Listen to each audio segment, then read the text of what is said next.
نحمده ونصلي على رسوله الكريم اما بعد فاعوذ بالله من الشيطان الرجيم بسم الله الرحمن الرحيم رب اشرح لي صدري ويسر لي امري واحلل عقدة من لساني يفقهوا قولي.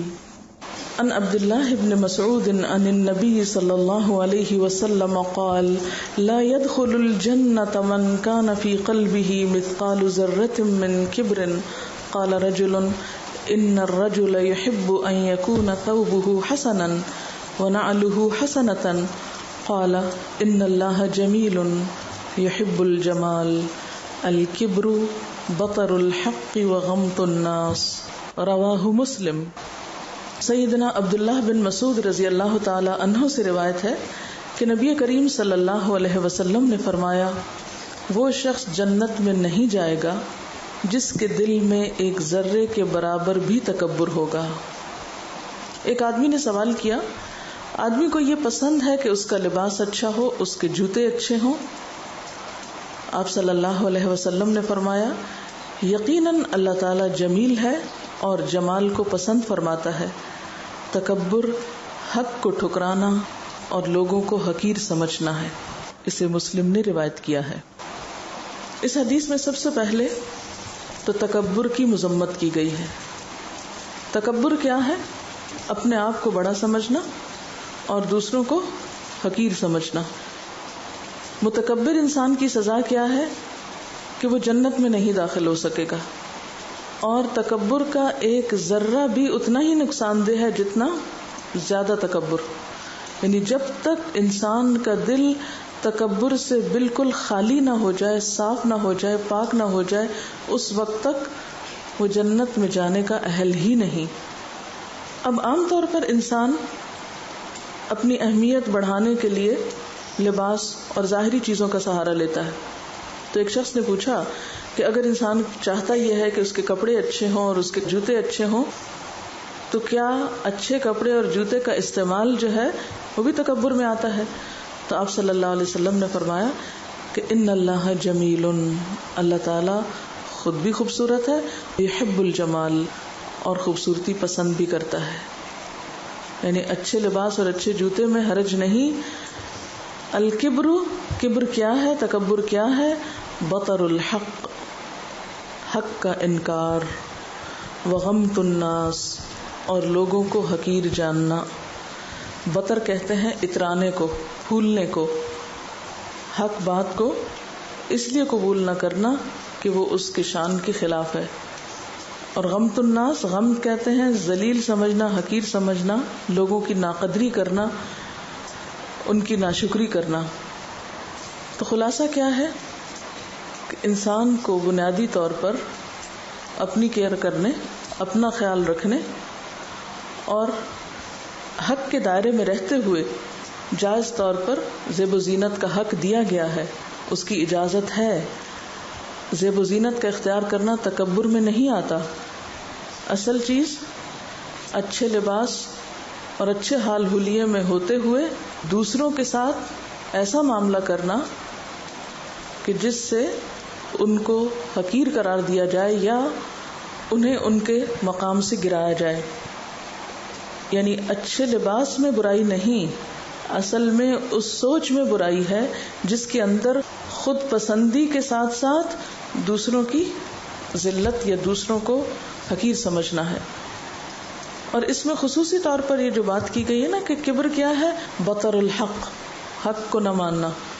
حق کا انکار یہ ہے کہ ایک چیز آپ کی سمجھ میں آ گئی ہے کہ یہی حق ہے، یہی درست ہے، اور پھر آپ تعویلات کے ذریعے، عذر بہانے کے ذریعے اور جان چھڑانے کے لیے یا پھر اپنی عقل کی بات پہ ڈٹ جانے کے لیے کہ میرا فلسفہ یہ، ہاں ہوگا قرآن میں لکھا مگر میرا فلسفہ یہ ہے، یہ ہے انکار حق.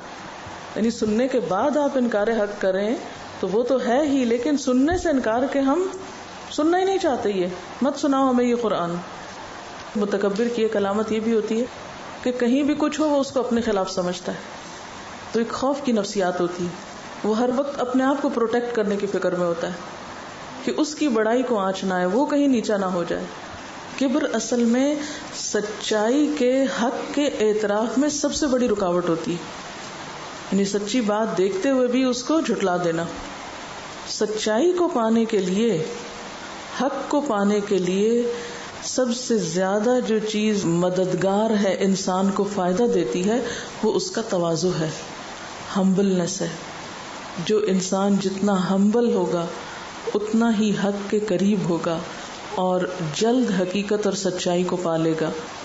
ہمبلنس میں یہ بات بھی آتی ہے کہ دوسرے کو اپریشیٹ کرنا، دوسرے کی خوبی کو تسلیم کر لینا، دوسرے کے اندر کی خیر اور بھلائی کو مان لینا کہ ہاں اس میں بھی کوئی خیر اور اس میں بھی کوئی اچھائی ہو سکتی ہے اور یہ مجھ سے بہتر ہو سکتا ہے. جیسے کئی موقعوں پر جب حضرت عمر حضرت ابو بکر سے آگے بڑھنے کی کوشش کرتے اور پھر پیچھے رہ جاتے تو اعتراف کرتے تھے دوسرے کی خیر و خوبی کا کہ حضرت ابو بکر سے آگے کوئی نہیں بڑھ سکتا. جیسے ایک جنگ کے موقع پر اپنے گھر کا سامان آدھا لے کر گئے اور حضرت ابو بکر پورا لے گئے، اور اسی طرح کی اور مثالیں بھی موجود ہیں. اصل میں جو انسان تکبر میں مبتلا ہوتا ہے وہ اپنے آپ کو بڑی چیز سمجھتا ہے، وہ اپنے آپ کو دوسروں سے بہتر سمجھتا ہے. اور جو انسان خود کو دوسروں سے بہتر سمجھے تو پھر کبھی بھی وہ دوسرے کی بات کو ایکسپٹ نہیں کر سکتا، کبھی بھی وہ اپنی ذات سے باہر کسی حقیقت کا، حق کا، سچائی کا اعتراف نہیں کر سکتا، اس کو لیتا نہیں، کیونکہ وہ اپنے آپ کو بہت بڑی چیز سمجھتا ہے. وہ اپنے علاوہ کسی اور میں خیر اور بھلائی دیکھتا ہی نہیں. کیوں؟ کیونکہ اس کے خیال میں حق کو ماننے سے وہ دوسروں کی نگاہوں میں چھوٹا ہو جائے گا. اگر وہ اپنے سے باہر کسی سچائی کو مان لیتا ہے تو یہ کیا ہے اس کے نزدیک؟ اپنے آپ کو چھوٹا کرنا. عموماً کیا خیال ہوتا ہے لوگوں کا کہ اگر میں کسی دوسرے کی بات مان لوں گا تو کیا ہو جائے گا؟ میں چھوٹا پڑ جاؤں گا. میں ہر حال میں دوسروں سے بڑا ہی نظر آنا چاہتا ہوں، دوسرے میری بات مانے، مجھے کسی کی نہیں ماننی. لیکن جو شخص تواضع اختیار کرتا ہے، جب حق اس کے سامنے آتا ہے تو اس کو نہ تو پہچاننے میں کوئی مشکل پیش آتی اور نہ ہی اسے قبول کرنے میں اور نہ ہی اس کے آگے جھکنے میں، کیونکہ وہ نہ تو خود پسندی میں مبتلا ہے اور نہ ہی اپنے آپ کو بہت بڑا علامہ سمجھتا ہے یا بہت بڑا عقل مند سمجھتا ہے. عقل مندی کی اصل پہچان پھر کیا ہے کہ انسان سچائی کا پہچاننے والا ہو، سچائی کو پانے والا اور سچائی کو پھر قبول کرنے والا ہو. کیونکہ کبر انسان کو سچائی سے روک دیتا ہے اور یہی چیز انسان کو اپنے رب کی نگاہوں میں مجرم بنا دیتی. ایسا شخص پھر اللہ تعالیٰ کا ناپسندیدہ انسان بن جاتا ہے اور پھر اللہ کی رحمت سے محروم ہو جاتا ہے. حق کا انکار کرنے والے کبھی بھی اللہ کی رحمت کو نہیں پا سکتے، وہ اللہ کی رحمت سے محروم ہو جاتے ہیں. بطر الحق عموماً دنیاوی نعمتوں کی زیادتی کی وجہ سے ہوتا ہے. جب آپ کو مثلاً ذہانت دوسروں سے زیادہ ملی ہو، عقل دوسروں کی نسبت زیادہ ہو آپ کے اندر، حسن دوسروں کی نسبت زیادہ ہو، مال دوسروں کی نسبت زیادہ ہو، یعنی کوئی بھی خوبی یا کوالٹی یا نعمت جب آپ کے اندر دوسروں کے مقابلے میں زیادہ ہو جاتی ہے تو عموماً یہ ایک بہت بڑا سبب بن جاتی ہے انسان کے حق کے قبول کرنے کے راستے میں. یعنی انسان کو جب کوئی سچی بات بتائے یا اس کی غلطی بتائے تو کہے میں نہ مانوں، میں نہیں مان سکتا، مجھے نہیں ماننا، مجھے نہیں قبول کرنا. کبھی انسان زبان سے کہتا ہے، کبھی انسان رویے سے ظاہر کرتا ہے، اپنے پوسچر سے ظاہر کرتا ہے، اپنے سٹائل سے، اپنے انداز سے، اشاروں سے، لب و لہجے سے، یعنی مختلف طریقوں سے انکار ہوتا ہے. بطر الحق ضروری نہیں کہ صرف زبان سے ہو، انسان کے انداز سے بھی حق کا جھٹلانا سمجھ میں آتا ہے. یعنی کندھے اچکانا، سر جھٹکنا، پرواہ نہ کرنا، بغیر سمجھے بغیر جانے دوسرے کی بات کا انکار کر دینا، سننے سے بھی انکار کر دینا، جاننے کی کوشش ہی نہ کرنا، اس کی ضرورت ہی محسوس نہ کرنا. اور دوسری طرف غمت الناس، یعنی اس کا ایک سبب غمت الناس بھی ہوتا ہے کہ خود کو بڑا سمجھنا تو دوسروں کو حقیر سمجھنا. اور غمت الناس میں بھی لوگوں کو حقیر سمجھنے والے، ان کی عام طور پر صفات کیا ہوتی ہیں؟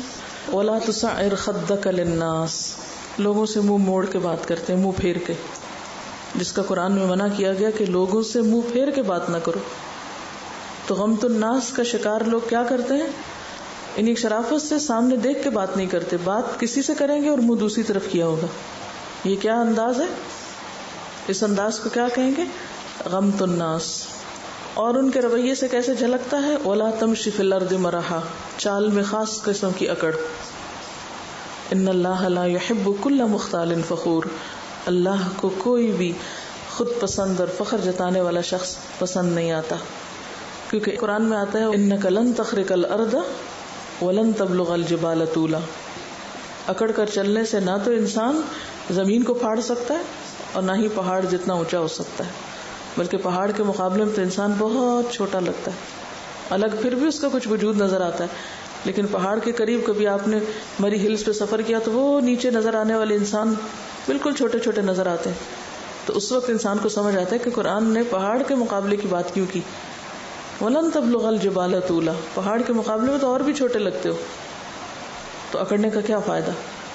اسی طرح غمت الناس لہجے کے ذریعے بھی ہوتا ہے، یعنی بات کرتے وقت دوسروں کے ساتھ اس اسٹائل سے بات کرنا کہ دوسروں کو کوئی چیز ہی نہ سمجھنا، کوئی اہمیت ہی نہ دینا.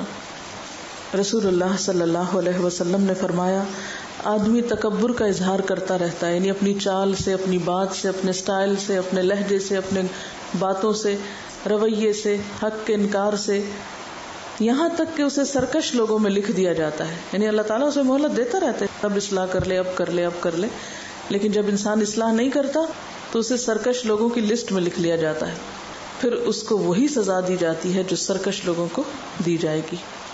ایک اور حدیث میں آتا ہے حضرت عمر ممبر پر تشریف لائے اور فرمایا لوگوں تواضع اور فروتنی اختیار کرو، عاجزی اختیار کرو. میں نے رسول اللہ صلی اللہ علیہ وسلم کو یہ فرماتے ہوئے سنا ہے کہ جو شخص اللہ تعالیٰ کی رضامندی حاصل کرنے کے لیے تواضع سے کام لے، اللہ تعالیٰ اس کے مرتبے کو بڑا کر دیتا ہے. صحابہ کرام کے لباس اور ان کی زندگی کا ظاہری رہن سہن کو بہت عالی شان نہ تھا، لیکن آج بھی ان کی جو عزت ہے اور جو ان کا مقام ہے اور جو عظمت ہے وہ کسی سے چھپی ہوئی نہیں. ہر شخص اپنے آپ کو خوب پہچانتا ہے نا. یہ چیز ہم کسی سے نہیں پوچھ سکتے کہ آپ بتائیے میرے اندر تکبر ہے کہ نہیں. ہم میں سے ہر شخص اپنا حساب خود لے سکتا ہے. ایسا شخص اپنے آپ کو اپنی نگاہ میں بہت چھوٹا سمجھتا ہے اور لوگوں کی نگاہ میں وہ بزرگ و برتر ہو جاتا ہے. اور جو شخص تکبر کرتا ہے اللہ تعالیٰ اس کو پست کر دیتا ہے، پھر وہ لوگوں کی نگاہ میں حقیر اور ذلیل ہو جاتا ہے اور اپنی نگاہ میں وہ اپنے آپ کو بڑا خیال کرتا ہے. مختال کہتے ہیں ایسے شخص کو نا جو اپنے خیالوں میں بہت بڑا ہو، حقیقت میں بڑا نہ ہو، خود کو بڑی چیز سمجھتا ہو اور لوگوں کی نگاہ میں انتہائی ذلیل ہو، کوئی مقام نہ ہو اس کا، یہاں تک کہ پھر وہ لوگوں کی نگاہ میں کتے اور سور سے بھی بدتر ہو جاتا ہے. یعنی بعض متکبرین کا حال تو یہ ہوتا ہے کہ لوگ ان کو ایک کتے کے برابر بھی درجہ نہیں دیتے. اچھا یہ جو بات ہو رہی تھی نا کہ انداز سے کس طرح تکبر جھلکتا ہے، تو چال کے علاوہ لباس پہننے کا انداز اور خصوصاً لباس کو فخر کی وجہ سے لٹکانا. حضرت ابو ہریرہ سے روایت ہے کہ رسول اللہ صلی اللہ علیہ وسلم نے فرمایا قیامت والے دن اللہ تعالیٰ اس شخص کی طرف دیکھے گا بھی نہیں جو اپنے تیبند وغیرہ کو فخر اور غرور سے ٹخنوں کے نیچے گھسیٹتا ہوا چلے. یعنی کپڑوں کو اس لیے پاؤں میں روندنا کہ میرے پاس بہت ہے اور پہن لوں گا، یہ پھٹ بھی گئے تو، یا یہ کہ دوسروں کے مقابلے میں اس طرح منفرد نظر آنے کی کوشش کرنا کہ مجھے پھر لوگ اہمیت دیں، بڑا سمجھیں. یعنی خوبصورت لباس پہننے میں تو حرج نہیں، اگر اندر سے نیت میں خرابی نہیں تو خوبصورت سے خوبصورت لباس آپ کو متکبرین میں شامل نہیں کرے گا، لیکن ایسا لباس ضرور متکبرین میں شامل کر دے گا جسے پہن کر آپ مختال بن جائیں. مختال کیا؟ اپنے خیالوں میں خود کو بڑا سمجھنے لگے. اور پھر مختال جو ہوتے ہیں وہ فخور بھی ہوتے ہیں. فخور کیا ہوتا ہے؟ اپنے منہ آپ میاں مٹھو بننا، خود اپنی تعریفیں کرنا، اپنی بڑائی کے افسانے اور کہانیاں بیان کرنا. حضرت ابو ہریرہ سے روایت ہے رسول اللہ صلی اللہ علیہ وسلم نے فرمایا اللہ تعالیٰ فرماتا ہے عزت میرا پہناوا ہے، بڑائی میری چادر ہے، جو بھی ان میں سے کوئی ایک چیز بھی مجھ سے کھینچے گا میں اس کو عذاب دوں گا. اور انجام کے اعتبار سے حضرت ابو سعید خدری کی روایت ہے رسول اللہ صلی اللہ علیہ وسلم نے فرمایا جنت اور دوزخ نے باہم جھگڑا کیا. دوزخ نے کہا میرے اندر بڑے بڑے سرکش اور متکبر لوگ ہوں گے، یعنی اس نے بڑا فخر ظاہر کیا کہ میرے اندر بڑے بڑے لوگ ہوں گے. جنت نے کہا میرے اندر کمزور اور مسکین قسم کے لوگ ہوں گے. تو اللہ تعالیٰ نے ان کے درمیان فیصلہ فرمایا کہ اے جنت تو میری رحمت ہے، میں تیرے ذریعے سے جس پر چاہوں گا رحم کروں گا، اور اے دوزخ تو میرا عذاب ہے، میں تیرے ذریعے سے جسے چاہوں گا عذاب دوں گا، اور تم دونوں کے بھرنے کی ذمہ داری مجھ پر ہے، یعنی جس کو جس میں چاہوں گا ڈالوں گا۔ تو حدیث کیا ہے کہ ان اللہ جمیل یحب الجمال، الکبر بطر الحق وغمط الناس۔ اچھا، جو حق کا اعتراف ہے یہ کس طرح ہوتا ہے؟ اس کی مثال حضرت عمر رضی اللہ تعالی عنہ میں بارہا نظر آتی۔ ایک دفعہ ایک شخص کہتا ہے عمر اللہ سے ڈرو، تو عمر اپنا گال زمین پر رکھ دیتے ہیں، حالانکہ ان سے زیادہ سخت مزاج کوئی نہیں تھا، بہادر کوئی نہیں تھا، یعنی ایک شخص ہے نا جس کے اندر کوئی کوالٹی کوئی گٹس ہے ہی نہیں، وہ مسکین بنا ہوا ہے تو اس کی مجبوری ہے، کچھ ہے ہی نہیں تو وہ مسکین ہی ہے۔ لیکن ایک شخص جس کے اندر بہت زیادہ خوبیاں ہیں، جسمانی طاقت بھی ہے، روحانی طور پر بھی انتہائی مضبوط ہے، اس کی بات سنی جاتی ہے، مانی جاتی ہے، اتھارٹی بھی ہے، سب کچھ ہے، اور پھر اعتراف حق۔ جب حضرت عمر نے عورتوں کے مہر کی مقدار کم کی تھی اور ایک بھرے مجمع میں ایک عورت نے کہا تھا کہ عمر اللہ نے جب عورتوں کو حق دیا تو تم کون ہوتے ان سے یہ حق لینے والے؟ تو حضرت عمر نے بھی بھرے مجمع میں اعتراف کیا تھا کہ اخطا عمر و اصابت امرأ، عمر نے خطا کی اور اس عورت نے درست بات کی، سب کے سامنے اعتراف۔ حضرت عمر کے تو خود ایمان لانے کا واقعہ سب سے بڑا اعتراف حق کا واقعہ ہے کہ وہ غصے میں بھرے ہوئے گھر سے نکلے ہیں زہر میں بجھی ہوئی تلوار لے کر کہ آج میں کام ختم کر دوں گا، لیکن جب انہیں بتایا جاتا ہے کہ دیکھو اپنے گھر کی خبر لو، قرآن کی آیت سنتے ہیں تو دل پگھل جاتا ہے، قبول کر لیتے ہیں، اپنا ارادہ چھوڑ دیتے ہیں۔ حالانکہ ایک شخص جو غصے کی حالت میں تلوار اٹھائے ہوئے ہو، پھر وہ تلوار واپس کیسے جائے اور اس کو انا کا مسئلہ نہ بنائے۔ اسی لیے ابو جہل کے حق میں آپ صلی اللہ علیہ وسلم کی دعا قبول نہیں ہوئی، عمر کے حق میں ہو گئی، کیونکہ ابو جہل نے مرتے وقت بھی کیا کہا تھا، اس گردن کو نیچے سے کاٹنا تاکہ جب رکھی جائے تو پتہ چلے سردار کی گردن ہے، موت سر پہ کھڑی ہے، جان نکلنے کا وقت ہے، اور تکبر نہیں گیا، گردن کٹا دی لیکن جھکی نہیں۔ پھر آپ دیکھیے کہ جس وقت رسول اللہ صلی اللہ علیہ وسلم کی وفات ہوتی تو حضرت عمر کیا کرتے ہیں کہ جو کوئی یہ کہے گا کہ رسول اللہ صلی اللہ علیہ وسلم فوت ہو گئے ہیں تو میں اس کی گردن تلوار سے اڑا دوں گا۔ اور اس وقت بھی وہ کسی کی بات سننے کو تیار نہیں تھے، یعنی حضرت عمر اتنے صدمے میں تھے کہ کہنے لگے کہ بہت سے منافق یہ سمجھ رہے ہیں کہ رسول اللہ صلی اللہ علیہ وسلم فوت ہو گئے ہیں، خدا کی قسم ان کی وفات نہیں ہوئی، وہ اپنے رب کے پاس گئے، جیسے موسیٰ بن عمران 40 راتوں کے لیے اپنے رب کے پاس گئے تھے پھر واپس آ گئے تھے، تو اسی طرح آپ بھی ضرور واپس آئیں گے جس طرح موسیٰ علیہ السلام واپس آئے، کیونکہ تسلیم نہیں کر رہے تھے، اس وقت یقین نہیں آ رہا تھا ان کو، اور پھر آ کر ان لوگوں کے ہاتھ پاؤں کاٹیں گے جنہوں نے یہ کہا ہے کہ آپ فوت ہو گئے، یعنی اتنے شدید غصے میں تو شدت کے ساتھ وہ اس بات کو، اس خبر کو جو بالکل ایک سچ تھی، جھٹلا رہے تھے۔ لیکن حضرت ابو بکر رضی اللہ تعالیٰ عنہ کو جب خبر ہوئی، مسجد کے دروازے پہ اترے تو عمر لوگوں کے سامنے یہی تقریر کر رہے تھے، ابو بکر نے کچھ نہیں کہا، سیدھے حجرے میں گئے، آپ صلی اللہ علیہ وسلم کے چہرے سے کپڑا ہٹایا، بوسہ دیا، پھر کہا میرے ماں باپ آپ پر قربان، اللہ نے جو موت آپ کے لیے مقدر کی تھی وہ آپ پر آ چکی، اس کے بعد اب آپ پر موت کی مصیبت آنے والی نہیں ہے، اور پھر چادر دوبارہ ڈال دی اور باہر آئے۔ عمر برابر لوگوں کے سامنے بول رہے تھے، ابو بکر نے ان سے کہا کہ عمر ٹھہر جاؤ، خاموش ہو جاؤ، عمر نے انکار کیا۔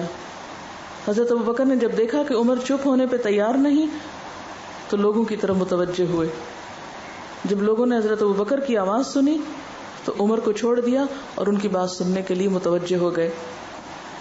حضرت ابو بکر نے حمد و ثنا کے بعد لوگوں سے کہا کہ جو شخص محمد کی عبادت کرتا تھا، من کان یعبد محمدا فإن محمدا قد مات، تو محمد صلی اللہ علیہ وسلم کی وفات ہو چکی ہے، اور جو شخص اللہ کی عبادت کرتا تھا تو اللہ زندہ ہے، وہ کبھی مرنے والا نہیں ہے۔ اور پھر یہ آیت پڑھی، وما محمد الا رسول قد خلت من قبلہ الرسل افإن مات او قتل انقلبتم على اعقابکم ومن ينقلب على عقبیہ فلن يضر اللہ شیئا وسيجزی اللہ الشاکرین۔ اور محمد بس ایک رسول ہیں، ان سے پہلے بہت سے رسول گزر چکے، پھر کیا اگر وہ مر جائیں یا قتل کر دیے جائیں تو تم لوگ الٹے پاؤں پھر جاؤ گے؟ اور جو آدمی پھر جائے وہ اللہ کا کچھ نہیں بگاڑے گا، اور اللہ شکر گزاروں کو بدلہ دے گا۔ راوی کہتے ہیں کہ جب ابو بکر نے یہ آیت پڑھی تو ایسا محسوس ہوا جیسے لوگ یہ جانتے ہی نہ تھے کہ قرآن میں یہ آیت بھی ہے. اب ابو بکر سے اس آیت کو سن کر لوگوں نے اس کو اخذ کر لیا. اس کے بعد یہ آیت تمام لوگوں کی زبان پر تھی. راوی کہتے ہیں کہ عمر نے کہا کہ خدا کی قسم جب میں نے ابو بکر کو یہ آیت پڑھتے ہوئے سنا تو میں دہشت زدہ ہو گیا، یہاں تک کہ میں زمین پر گر پڑا. میرے دونوں پاؤں میرا بوجھ نہ اٹھا سکے اور میں نے جان لیا کہ رسول اللہ صلی اللہ علیہ وسلم کی وفات ہو چکی ہے. اب یہ وہی عمر ہے جو پہلے کسی بات کو سن نہیں رہے، مان نہیں رہے، کیونکہ لوگ اپنی طرف سے سمجھا رہے ہیں نا، لیکن جب ایک آیت سنی تو زمین پہ گر پڑتے ہیں. یہ ہے اعتراف حق. حق ہے نا، یہ قرآن حق ہے. قرآن کی بات سن کر زمین پہ گر پڑتے ہیں. اس سے پہلے ابو بکر کچھ اور بات کہہ رہے تھے، لیکن وہ ابو بکر کے الفاظ تھے. جو ہی قرآن کے الفاظ آئے وہیں جھک گئے. تو اس سے اصحاب کرام کی ایک اور بڑی صفت سامنے آتی ہے کہ وہ حق کو کس طرح قبول کرنے والے تھے، کس طرح لینے والے تھے. پھر وہ یہ نہیں سوچتے تھے کہ میں نے پورے مجمع کے سامنے ابھی کیا تقریر کی تھی اور قسمیں کھا کے کیا بات کہی تھی اور کس طرح میں نے دلائل سے بات کی تھی. نہ پھر انہیں اپنی قسم کی بات اور نہ کسی دلیل اور کسی بھی چیز کی کوئی پرواہ نہیں. پھر ایسا اعتراف حق ہے کہ واقعی صرف زبانی طور پر نہیں، دل سے نہیں، اپنے پورے وجود کے ساتھ اس کے آگے جھک جاتے ہیں. یہی سچ ہے. اسی طرح ایک بدو آیا اور وہ دعا مانگ رہا تھا طواف کرتے ہوئے کہ یا اللہ مجھے تو قلیل لوگوں میں سے کر دے، تھوڑے لوگوں میں سے کر دے. تو حضرت عمر کو سمجھ میں نہیں آئی بات، تو انہوں نے کہا کہ یہ تم کیا کہہ رہے ہو. اس نے کہا کہ قرآن میں آتا ہے وقلیل من عبادی الشکور، کہ میرے بندوں میں بہت تھوڑے ہیں جو شکر گزار ہوں. تو اس پر حضرت عمر نے کہا کہ ہاں تم ٹھیک کہہ رہے تھے، اور پھر کہا کہ ایک عام شخص عمر سے زیادہ جانتا ہے، یعنی ایک بدو کا علم یا ایک بدو کی سمجھ عمر سے زیادہ ہے. یہ اعتراف خلیفہ امیر المومنین کا کوئی معمولی اعتراف نہیں ہے.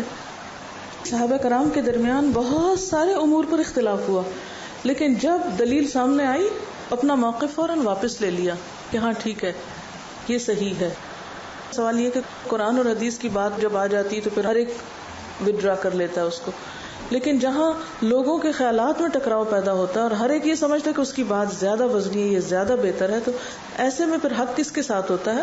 اس میں یہ ہے کہ مشورہ جہاں دینا ہو یا اپنی رائے کا اظہار کرنا ہو تو اس میں بھی ایک اعتدال ضروری ہے کہ اچھی سے اچھی رائے دینے کے بعد پھر اس پر اصرار نہ کیا جائے کہ ضرور ہماری بات مانی جائے، اور اگر نہ مانی جائے تو پھر باقی کاموں کو بھی چھوڑ دیا جائے چونکہ ہماری فلاں بات نہیں مانی گئی. اس لیے صحابہ کرام کی زندگی میں ایسی مثالیں بھی تھیں کہ رائے دینے کے بعد سر تسلیم خم بھی کر لیتے تھے، چاہے وہ ان کی مرضی کے خلاف ہی بات جاتی تھی. تو اس میں یہ ہے کہ اختلاف کا ہونا، اپنی رائے کا پیش کرنا، اس میں کوئی قباحت نہیں، لیکن اپنی رائے منوانے پر اصرار کرنا اور اسی کو ہی بہتر رائے سمجھنا یہ درست نہیں. اور دوسری طرف اگر کسی اور کو وہ رائے بہتر معلوم ہو رہی ہے اور صرف اس لیے نہ لینا کہ چونکہ یہ فلاں کی رائے ہے تو پھر وہ دوسرے شخص کی غلطی ہے. اگر کسی بھی چیز میں ایک نظریہ یا ایک سوچ زیادہ بہتر ہے تو انسان اتحاد کی خاطر اختلاف ختم کرنے کے لیے اپنی سوچ کو وڈرا کر سکتا ہے. تو اس میں بھی آپ دیکھیں گے کہ جو سچ ہوتا ہے یا درست بات ہوتی ہے وہ وقت کے ساتھ ساتھ خود ہی ثابت ہو جاتی. بعض اوقات ہم ایک اچھا مشورہ دیتے ہیں یا ایک اچھی بات کرتے ہیں، لیکن ہر مختلف بات یا ایک اچھی بات ضروری نہیں کہ لوگ پہچانتے بھی ہوں یا اس کو قبول بھی کر لیں. ہو سکتا ہے کہ ابتداء میں وہ غیر مانوس ہو اور قبولیت میں لوگوں کو مشکل ہو، لیکن ایک وقت آتا ہے کہ لوگ خود اپنی غلطی کا اعتراف کر لیتے ہیں اور آپ کی بات درست ثابت ہوتی ہے اور اس کو پھر وہ زیادہ بہتر طور پر ایکسپٹ کرتے ہیں. تو اس کے لیے پھر آپ کو انتظار اور صبر کی پالیسی اختیار کرنا پڑتی ہے. جیسے نبی صلی اللہ علیہ وسلم کی بات سے بڑھ کر سچی بات کس کی تھی، لیکن اہل مکہ نے آپ کے ساتھ کیا سلوک کیا؟ انکار تو ایک طرف، ہر طرح کی مخالفت. لیکن کیا ایک وقت ایسا نہیں آیا تھا کہ انہی لوگوں نے اپنی غلطی کو تسلیم کر لیا اور آپ کی بات پریویل کر گئی، لیکن اس کے لیے 23 سال کا انتظار کرنا پڑا؟ یعنی یہ جو صبر اور برداشت ہے یہ سب سے زیادہ اہم ہے. اپنی بات کی نگیشن برداشت کر لینا، اختلاف برداشت کر لینا، دوسرے کی تنقید برداشت کر لینا، یہی وہ کوالٹیز ہیں اور یہی وہ چیزیں ہیں جو مقصد کے حصول میں مددگار ہوتی ہیں. اگر مقصد سامنے ہوتا ہے تو یہ سب چیزیں اتنی چھوٹی ہوتی ہیں اور ان کو کرنا اتنا آسان ہو جاتا ہے، لیکن اگر مقصد سامنے سے ہٹ جائے، اوجھل ہو جائے، تو پھر یہ ساری چیزیں بہت بڑی ہو کر ہمیں نظر آنے لگتی. اسی طرح تکبر میں یہ چیز بھی آتی ہے کہ اپنے آپ کو انڈسپینسیبل سمجھنا کہ میں نہ ہوگا تو کوئی کام ہو ہی نہیں سکتا، سب کچھ میرے ہی دم سے ہے. یہ جو دعا ہے یہ بھی بہت مفید ہے. اللہم اجعلنی فی عینی صغیرہ وفی اعین الناس کبیرہ. اللہ مجھے میری نگاہ میں چھوٹا کر دے اور لوگوں کی نگاہ میں بڑا کر دے. خود کو چھوٹا سمجھنے میں پھر انسان ہمیشہ بہتر ہونے کے لیے کوشش کرتا ہے، اور جو خود کو بہتر سمجھ لیتا ہے پھر وہ بہتری کے لیے کوشش بھی نہیں کرتا کہ میں تو آلریڈی بہتر ہوں. آخری چیز جس پر بات ختم کرنا چاہوں گی وہ یہ ہے کہ ہم سب سوچیں اپنے اپنے بارے میں کہ میں خود کو کتنے لوگوں سے چھوٹا اور کتنوں سے بڑا سمجھتی ہوں، کتنوں سے کم اور کتنوں سے بہتر سمجھتی ہوں خود کو. ٹھیک ہے، خود ہی ٹیسٹ ہو جائے گا کہاں کھڑے ہیں ہم. سبحانک اللہم و بحمدک نشہد ان لا الہ الا انت نستغفرک و نتوب الیک.